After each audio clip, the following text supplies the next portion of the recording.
Inside Africa's $60 million iconic hub in Silicon Valley. The $60 million icon building serves as the focal point of Botswana's Silicon Valley-style technological incubator. It is a reflection of the country's mineral wealth as well as its need to look beyond it.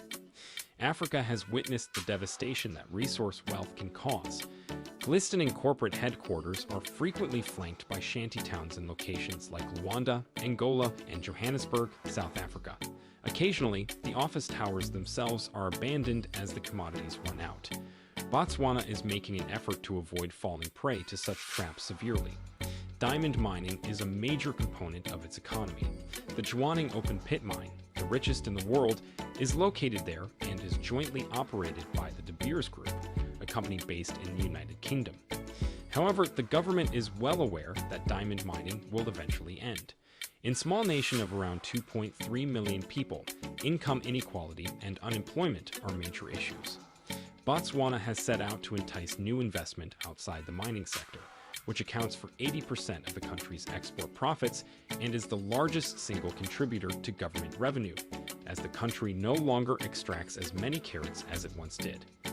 To do that, it will employ a technology and innovation center located in a beautiful new iconic structure, a strategy for economic development used by towns all over the world. Hello guys, welcome to another episode on our channel.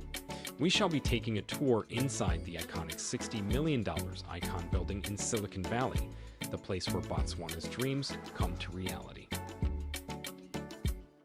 The $60 million icon building, designed by the New York-based architecture firm Shop, is one of the most expensive government-funded structures constructed since Botswana gained independence from the UK in 1966.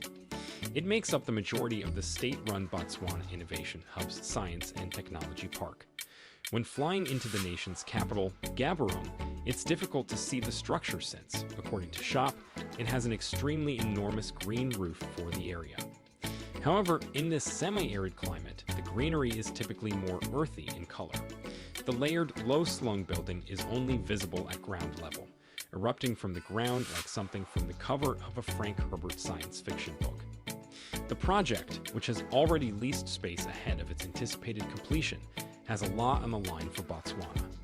The World Bank stated in a 2017 report it co-authored on the concept of leapfrogging that the country's infrastructure, technology, and policy gaps necessitate disruptive solutions, something Africa accomplished with the widespread adoption of mobile phone technology, skipping entirely landlines.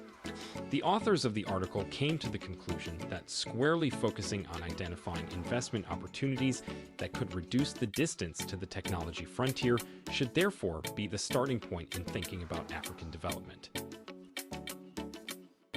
That is roughly the idea Botswana's government had in mind when creating this brand new incubator for ideas. According to Alan Boschwain, CEO of the Botswana Innovation Hub, the idea is to house partnerships and foster innovation for local startups.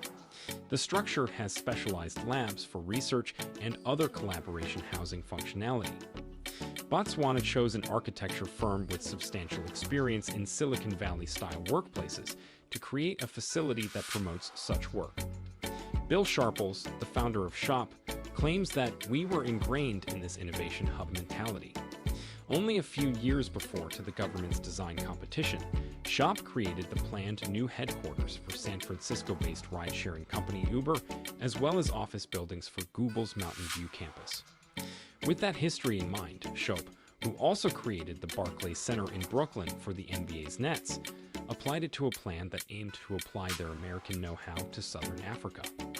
The hub has many outdoor areas, including a green courtyard and an amphitheater, that are intended to encourage collaboration. Traditional home decor patterns were included by local artisans. Self-shading facade elements, glazed high-performance glass, and the green roof all contribute to the building's ability to maintain a comfortable temperature in the region's frequently sweltering heat. According to Steven Garcia, project director at the company, concerns about the facility being too cold have even come in the summer. The project's sustainability and performative aspects were really prioritized from the beginning. The business created an iPhone app to scan and monitor through production and assembly stages, while the Barclays Center was being built. They leaned even more heavily on that technology for this project in Gaborone, which was located thousands of miles away, working with local architects, construction workers, and a fabricator in Cape Town who received and executed plans sent directly from New York. If we can do that, let's see if we can scale that to a place like Botswana. Sharples said of learning the ropes on a $980 million project, but there were several setbacks and delays in the construction of the Icon building. Construction was halted after a structural error was discovered, which prompted more legislative investigation. Tenants have started moving in, including a mechanized mining company that plans to introduce automated processes to the country. Then the coronavirus closed borders and stalled work again. The center, according to government representatives, represents a national objective of transforming the country's economy to one based on information. The Icon building is designed to attract tourists, in contrast to the more practical mirrored glass office buildings in Gaborone and other African cities that have signified post-colonial success. Future residents will have a significant role in achieving that. According to Sharples, the structure surely serves as a catalyst.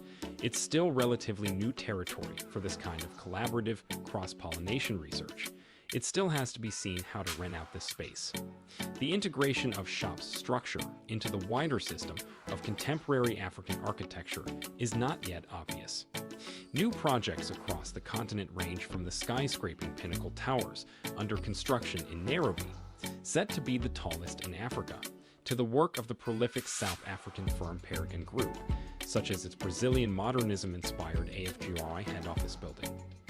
Many are designed around efficiency, a critical feature in countries where power and water shortages occur regularly.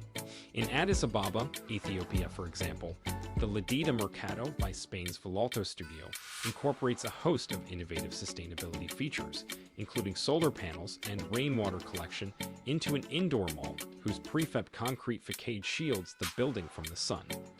As its cities expand, the hope is that the continent may be able to leapfrog to the latest green building practices. Leaving aside its history of diamond mining will be difficult for Botswana. The Innovation Hub will play a significant role in that process. It was created to represent the future of the country as a location that cultivates ideas rather than mines a limited resource.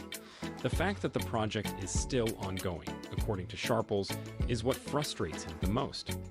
What we're proud to say is that it was accomplished by local labor and local manufacturing. That's where the technology plays itself out in such a lovely and poetic way, the statement continues. Did you find this video interesting? Do well to leave a comment on what your thoughts are about the video, and do not hesitate to like, share, and subscribe to Africa Reloaded for more interesting updates.